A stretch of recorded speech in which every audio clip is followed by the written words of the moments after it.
ನಮಸ್ಕಾರ ಸ್ನೇಹಿತರೆ, ನಮ್ಮ ಕನ್ನಡ ನಾಡು ಯೂಟ್ಯೂಬ್ ಚಾನಲ್ಗೆ ಸ್ವಾಗತ ಹೇಳ್ತಾ. ನಾನಿವತ್ತು ಒಂದು ಹೂವಿನ ಬಗ್ಗೆ ಪರಿಚಯ ಮಾಡಿಕೊಡೋದಕ್ಕೆ ಬಂದಿದ್ದೀನಿ. ನೋಡಿ,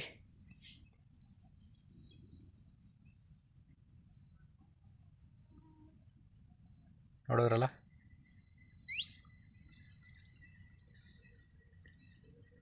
ಕೆಲವ್ರಿಗೆ ಗೊತ್ತಿರ್ತದೆ, ಯಾಕಂದರೆ ಮಾರ್ಕೆಟಲ್ಲಿ ಹೂವು ತಗೊಳಕ್ಕೆ ಹೋಗೋರಿಗೆ ಗೊತ್ತಿರ್ತದೆ ಇದು ಏನು ಹೂವು ಅಂತ.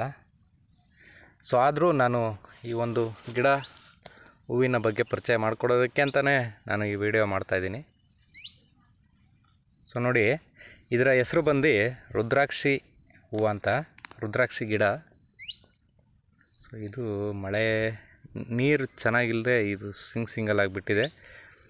ಮಳೆ ಚೆನ್ನಾಗಿದ್ದರೆ ತುಂಬ ಚೆನ್ನಾಗಿ ಬಿಡೋದು. ಅದೇನೇ ಇರಲಿ, ನಿಮಗೆ ಈ ಹೂವಿನ ಬಗ್ಗೆ ಪರಿಚಯ ಮಾಡಿಕೊಡ್ತೀನಿ.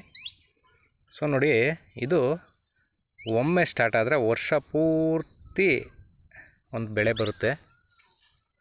ಪೂಜಾ ಕಾರ್ಯಗಳಲ್ಲಿ ತುಂಬ ಯಥೇಚ್ಛವಾಗಿ ಬಳಸ್ತಾರೆ. ಮುಂಚೆ ಬಳಸ್ತಿರಲಿಲ್ಲ. ಇತ್ತೀಚಿನ ಇದರಲ್ಲಿ ಮಾರ್ಕೆಟಲ್ಲೂ ಸಹ ಇದು ಹರಿದಾಡ್ತಾ ಇದೆ. ನೋಡಿ ಸ್ನೇಹಿತರೆ, ರುದ್ರಾಕ್ಷಿ ಇದನ್ನು ಒಂದು ರೈತರು ಬೇಸಾಯದ ಒಂದು ಆದಾಯದ ಮೂಲವನ್ನಾಗೂ ಸಹ ಮಾಡ್ಕೊಂಡಿದ್ದಾರೆ.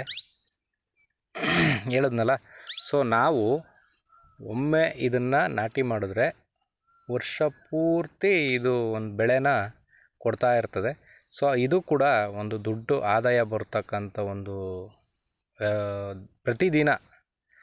ಪ್ರತಿದಿನ ಆದಾಯ ನೋಡ್ತಕ್ಕಂಥ ಒಂದು ಕೆಲಸ ಅಂತಲೇ, ಉದ್ಯೋಗ ಅಂತಲೇ ಹೇಳ್ಬೋದು. ಪ್ರತಿದಿನ ಕುಯ್ದುಬಿಟ್ಟು ಕಟ್ಬಿಟ್ಟು ಮಾರ್ಕೆಟ್ಗೆ ಹಾಕ್ತಾರೆ. ನೋಡಿದ್ರಲ್ಲ ಸ್ನೇಹಿತರೆ, ನೀವು ಸಹ ಈ ಒಂದು ಬೇಸಾಯ ಮಾಡಬೇಕು ಅಂತ ಇಷ್ಟ ಇದ್ದರೆ, ನೀವು ರೈತರಾಗಿದ್ದರೆ ದಯವಿಟ್ಟು ನಮ್ಮ ಒಂದು ಚಾನಲನ್ನು ಲೈಕ್ ಮಾಡಿ, ಹಾಗೆ ಒಂದು ಸಬ್ಸ್ಕ್ರೈಬ್ ಮಾಡಿ ಹೇಳ್ತಾ, ನಮ್ಮ ಈ ಒಂದು ರೈತರ ಒಂದು ಯೂಟ್ಯೂಬ್ ಚಾನಲ್ಗೆ ಪ್ರೋತ್ಸಾಹ ಕೊಡಿ ಅಂತ ಹೇಳ್ತಾ, ಯಾರು ಇಲ್ಲಿನವರೆಗೂ ಸಬ್ಸ್ಕ್ರೈಬ್ ಮಾಡ್ಕೊಂಡಿಲ್ಲ ದಯವಿಟ್ಟು ಸಬ್ಸ್ಕ್ರೈಬ್ ಮಾಡ್ಕೊಳ್ಳಿ.